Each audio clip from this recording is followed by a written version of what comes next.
Lawyers of Reddit, what is the most outrageous case someone has asked you to take? Had a case where a man refused to pay rent because his apartment smelled terrible and was making him sick. His landlord tried to evict him. A few days after taking the case, and before his first hearing, the ceiling in his bathroom collapsed. Turns out some plumbing wasn't connected, and his ceiling walls had been filling with poop for weeks, months. The landlord settled pretty quickly after that. A woman called saying that she had a product liability suit involving animal crackers she gave to her daughter. I was thinking it was going to be something to do with food poisoning and keep listening. She explained that when she looked at the crackers, it looked like the monkey was holding its penis. It was a banana. This woman was mortified and ashamed. She said she told all her coworkers and they were very shocked and uncomfortable. I wanted to tell her she was nuts and that they were probably freaked out because you were talking about animal cracker decks.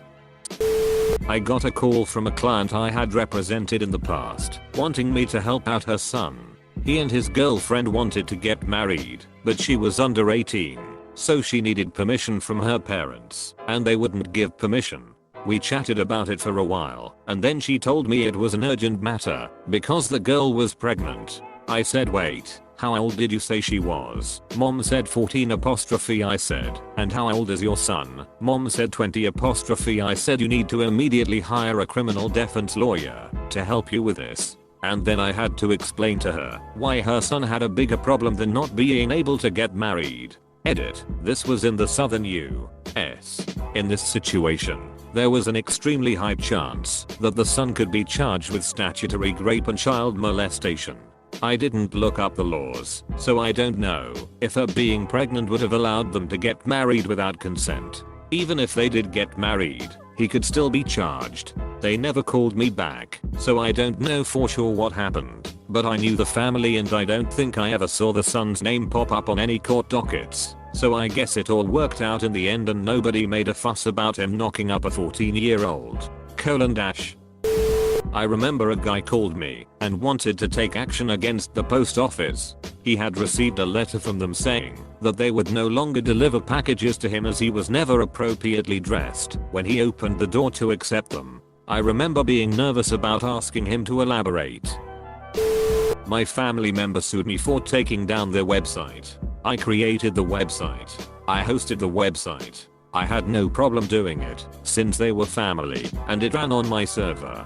Unfortunately, they got too much traffic. They started being very hostile to my parents. I took down their site. I sent them a letter about how families should treat one another with the passworded zip of all their files. The password was at the bottom of the letter, so they had to read it to receive it. Got sued for 6 figures. They were pulling in at most $300 a month. They said that I did irreputable damage to their site and that they couldn't get the site online because it was impossible. In court, they brought the whole database printed out. When they showed it to me on the stand, I laughed because I told the judge that's all the information that they said they couldn't receive or all the counts were in my favor. Best part was prior to our court session, my lawyer suggested highly that we settle out of court. I offered $10,000. They didn't take it. After they lost, their lawyer asked if we could just settle on the amount from settlement. My lawyer told them to duck off. It was glorious. As a public defender, I defended a grown man accused of stealing magic cards from Walmart. There was an hour-long security video meticulously showing, from dozens of angles, that he was picking up sets of cards, unwrapping them and discarding the wrappers around the store. He insisted that he was innocent, and we actually went to a jury trial instead of securing a plea deal. It took the jury 8 minutes to convict him, and the judge laid into my client telling him that he was the worst thief he had ever seen. I forgot the best part. At one point in the trial I had to spend 45 minutes explaining to the judge what magic cards are. He couldn't understand why anyone need more than one deck. First case out of law school, 3-way custody battle between a dad who was in and out of jail on drug charges, mom who was an escort, and grandfather who had a library of child pornography on his phone. Our client. Mom was also paying her lawyer by trading services. Mom ended up winning custody on the condition she stopped being an escort. Many years ago, when I was still a trainee solicitor, my then mentor wanted me to see a client on his behalf. He didn't give me any details other than he was a new client, and I was to take initial instructions. Criminal law BTW. So there I'm keen but wet behind the ears when this very large man comes into my small office and starts to inquire about the legal age of consent, 16 in my country. He then tells me the reason is he wants to start producing pronoun and wants to be sure about the law. Well, then that changes the answer as it is a different question. 18 in my country. He gets upset and animated saying how he wanted to produce pronoun that had much younger girls in it, 14-ish. I explain the legal implications of this and how he would find himself in jail in very little time. He then goes on to his next idea, which is he wants to produce pronoun for animals, not bestiality or anything like that. Videos of two animals making love, and he wants to retell it to domestic pets. At this point my mentor had overheard some, if not all of the consultation. Without saying a word he walks into my office, up to my desk. I kept a picture of my family dog on my desk. He takes the picture of my dog off my desk and leaves the room. It was the strangest consultation I have ever had to this day. There's a lot of them. I've been asked to evict a ghost. I actually did that one. I regularly get phone calls promising to make me a millionaire if I'll sue the police. There's a completely guilty 6 offender sitting in jail who wanted me to handle his appeal under circumstances that would have resulted in him being released. Then immediately charged and convicted of a more serious crime. So many. Family law attorney here. I just had a custody case go back to court over eyeglasses. My client didn't like the glasses her ex bought the kid. So stupid. I want to go back to criminal defense. Gang homicide cases had nicer people to deal with than family law.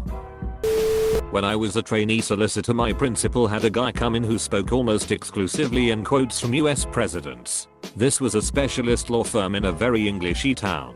And the dude was about as English as it's possible to be, tweed suit with leather elbow patches English. He wasn't initially anything to do with me, but half an hour into the initial meeting my principal wandered into my office totally exasperated, which I'd never seen before, and she said, paraphrasing here, "Crow eggs, you're a patient man. Find out what this batshit loon actually wants. It'll be a good first case evaluation for you to handle by yourself."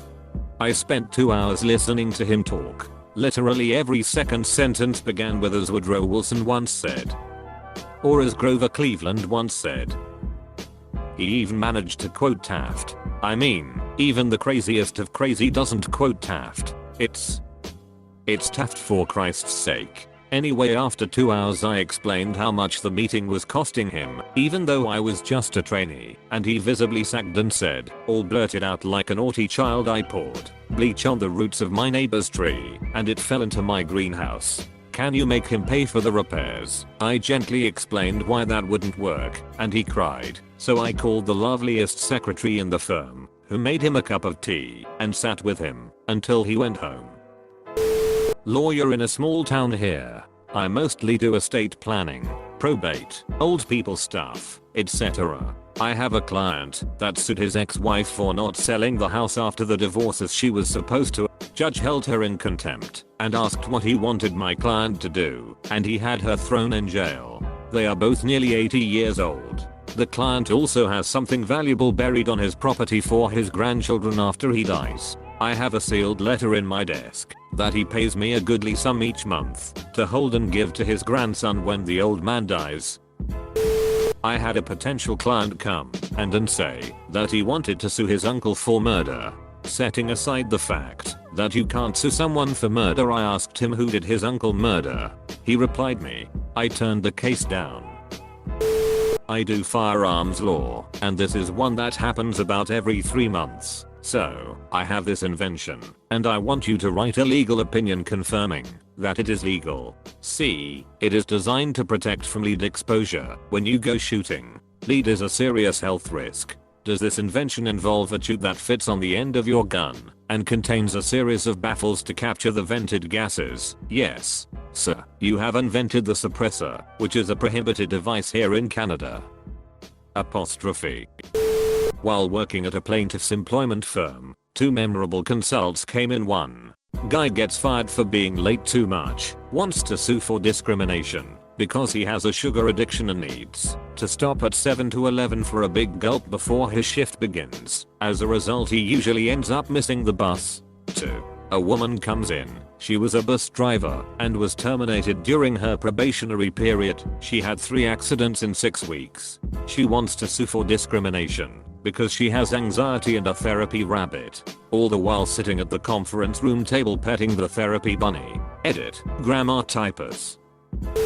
My parents are both attorneys. Most recently, their batshit crazy neighbor asked my dad to serve as his attorney in a slip and fall suit against my parents. He had come over unannounced and uninvited at 6 AM on a snowy morning and fell down our driveway. My dad was the one who helped him up and called the ambulance on his behalf. The next day, crazy neighbor dropped off legal documents in my parents' mailbox for my dad to look over to see if he had a case against my dad. And this is why I hate people.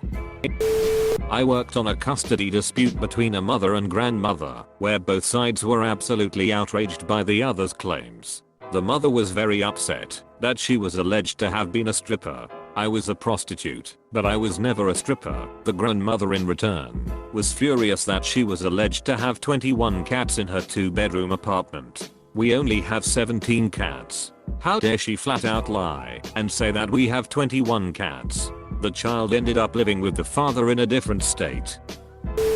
A company wants me to patent their competitor's slogan, arguing it has no trademark registration. When I explained them a slogan is not protectable by patent, that slogans cannot be deposited for trademark registration, and that patents and trademarks are two very distinct forms of monopoly, they asked me apply for a generic intellectual property over the slogan.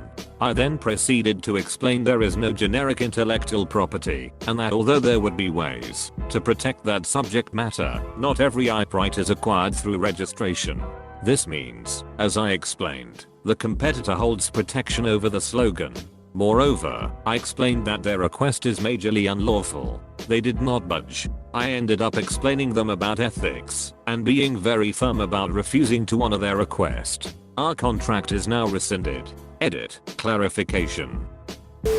Defended a guy who sent poop through the mail to his ex-GF from state prison. I don't know how it got past prison officials, but it did, and he didn't deny sending it. However, we went to trial because he wanted me to argue that the poop was expressive speech and thus protected by the First Amendment. We lost. TL. Doctor, sheet case, we lost. When I was working in small claims for the court system, I had a man call me who wanted to sue his ex-girlfriend for the 12 years of cigarettes he had bought for her. Also had someone accuse the courts of taking and keeping as evidence the blue energy tube the aliens had given her for safekeeping. When I was in law school, I clerked with a solo practitioner. Our client wanted to go to trial over a charge of impersonating a police officer. What happened that led up this? One night our client got drunk and ordered a pizza for delivery. Now, I've been there before. It can be frustrating to wait forever for that glorious delicious pizza, especially in an inebriated state of mind. Well, this guy's genius idea to speed things up for himself was to call the pizza place back and tell them he was a police officer, and if they don't hurry it up there would be trouble. However, as it turns out, the guy who answered the phone at the pizza joint was a volunteer firefighter and asked for our client's name because he knew all the police officers in that town. When our client gave him his real name, Dub, and inevitably it turned out that he was not, in fact, a police officer, a small investigation led to him being charged. Before trial, our client wanted us to argue he had a First Amendment right to tell people was a cop. He doesn't. He ended up pleading out, but that case stood out in my mind. I represent corporate clients in IP matters now, and the stories are less exciting.